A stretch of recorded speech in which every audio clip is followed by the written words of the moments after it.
Bapak, saudari dan saudara yang terkasih dalam kasih Tuhan kita Yesus Kristus, hari ini kita merayakan hari Minggu biasa yang ke-15 dan Injil yang kita kutip hari ini dari Injil Lukas pasal 10 ayat 25 sampai dengan 37. Ibu Bapak, saudari dan saudara yang terkasih dalam kasih Tuhan kita Yesus Kristus, bagi banyak orang Yahudi pada zaman Yesus, karakter orang Samaria sudah sedemikian rupa, sehingga orang Samaria yang baik hati merupakan sebuah kontradiksi. Sungguh mengejutkan bahwa Lukas mengubah dialog tentang dua perintah tersebut. Dalam kisah Markus dan Matius, Yesus menjawab pertanyaan tentang perintah-perintah tersebut, sementara dalam Injil Lukas, Yesus menantang si penanya yang kemudian memberikan jawaban yang benar. Perampokan itu digambarkan di Wadi Kilt, jurang yang mengalir dari Anatot tepat di utara Yerusalem hingga Yeriko.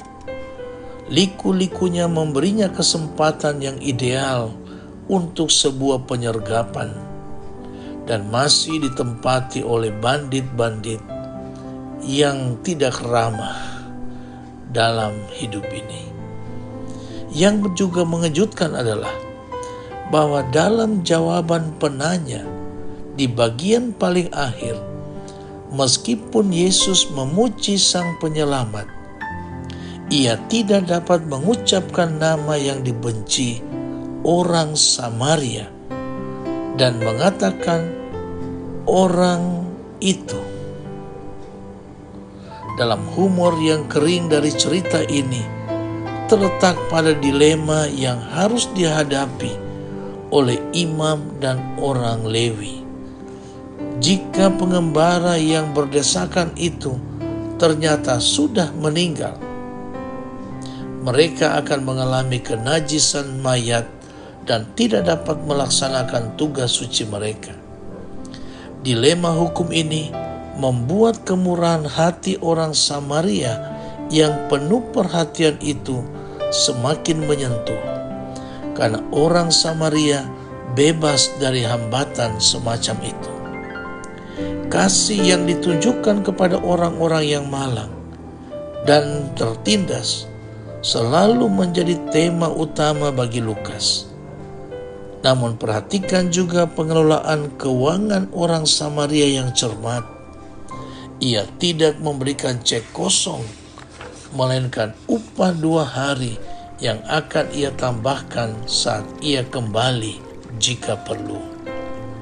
Ibu bapak, saudari dan saudara yang terkasih dalam kasih Tuhan kita Yesus Kristus, cinta kasih Kristiani ini ingin mencegah agar mereka yang kekurangan jangan merasa ditinggalkan oleh Allah.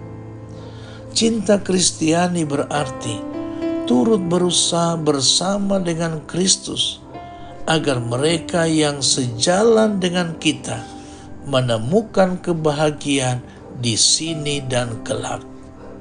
Karena itu, Yesus menghendaki dari kita tindakan kasih yang nyata, rela membantu orang yang berada dalam kesulitan, tanpa membeda-bedakan agama, karena Allah menerbitkan mataharinya untuk orang yang baik dan jahat.